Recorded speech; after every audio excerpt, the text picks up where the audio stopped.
exercice, taille des ordinateurs. À gauche, on a ce qu'on peut considérer comme le premier ordinateur de l'histoire. C'est un ordinateur qui est apparu pendant la Seconde Guerre mondiale, s'appelle la bombe de Turing, et qui a servi à décoder des messages codés avec le code Enigma, ça vous parle peut-être, que les Allemands s'envoyaient. À droite, vous avez une calculatrice standard du type de celle que vous avez dans vos sacs à dos.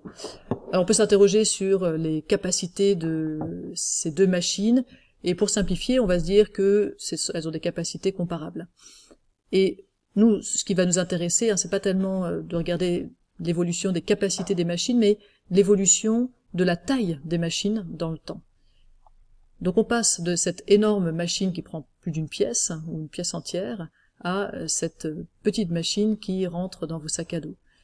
Et ce phénomène de décroissance, c'est clairement un phénomène de décroissance exponentielle, c'est-à-dire que chaque année, on va perdre un certain pourcentage de taille.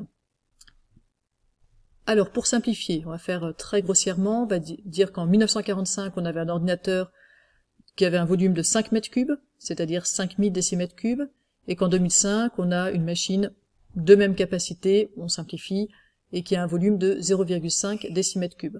Et donc, dans toute la suite de l'exercice, on va s'occuper d'une machine d'une capacité telle que ces deux machines, et ce qu'on va regarder, c'est son volume.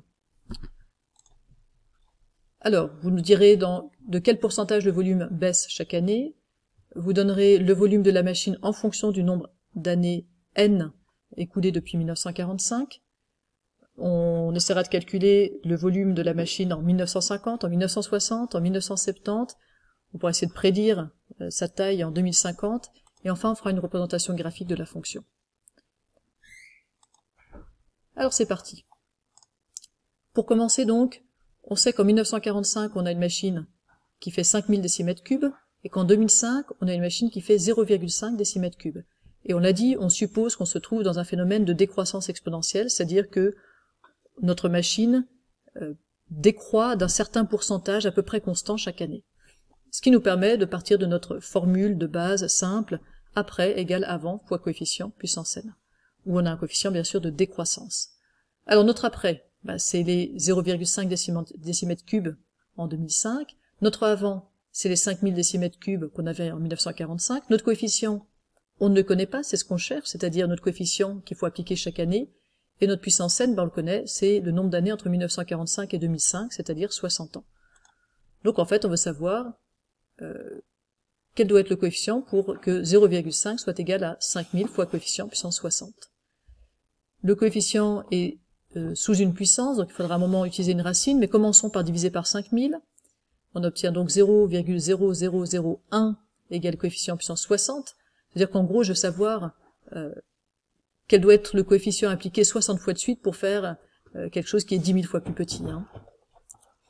J'applique la racine de 60 à gauche et à droite, ça me donne racine de 60 de 0,0001 égale coefficient.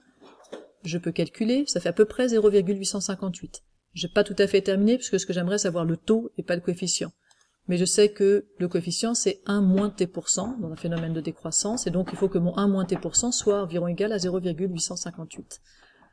Je retranche un des deux côtés, où je passe le 0,858 à gauche, je passe le t% à droite. En tout cas, je trouve que t%, c'est 0,142, donc 14,2%. Je peux conclure, le volume baisse chaque année de 14,2%. Ensuite, je voulais exprimer le volume en fonction du nombre d'années écoulées depuis 1945. Eh bien, je repars toujours de ma formule, après égale avant fois coefficient puissance n. Après, c'est ce que je cherche, le après un certain nombre d'années. Avant, c'est mes 5000 décimètres cubes de départ. Et coefficient, je viens de le calculer, c'est 0,858. Donc, après n années, j'ai un volume de 5000 fois 0,858 puissance n. Pour la question C, j'ai plus qu'à appliquer. En 1950, du coup, j'ai un volume de combien? Il faut que je fasse 5000 fois 0,858 puissance 5, puisque entre 1945 et 1950, c'est écoulé 5 ans. Et je trouve à peu près 2325 décimètres cubes. Je m'étends pas sur la suite, vous refaites les calculs. En 1960, il s'est écoulé 15 ans depuis 1945, et en 1970, il s'est écoulé 25 ans depuis 1945, et donc on obtient ces chiffres-là.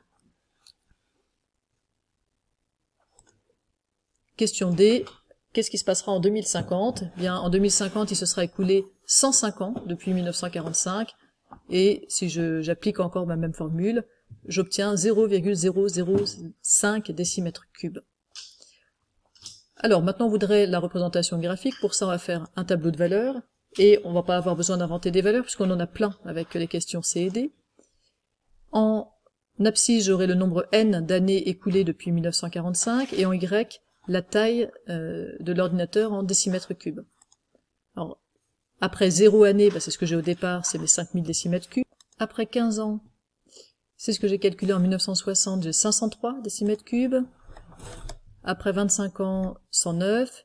Et après 105 ans, 0,0005. Alors je peux me faire une réflexion déjà, c'est que je vois que par exemple ici en 25 ans, j'ai perdu 4900 mètres cubes.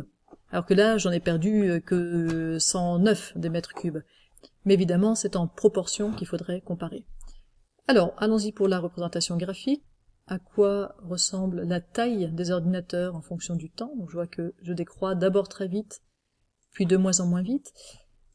Mais ça mérite en fait une petite explication. Ici, si je zoome, c'est-à-dire que je prends une échelle ici plus courte, de décimètres cubes, eh bien évidemment, je vais revoir un phénomène de décroissance exponentielle. Et là aussi, si je zoomais ici, je verrais encore évidemment un phénomène de décroissance exponentielle.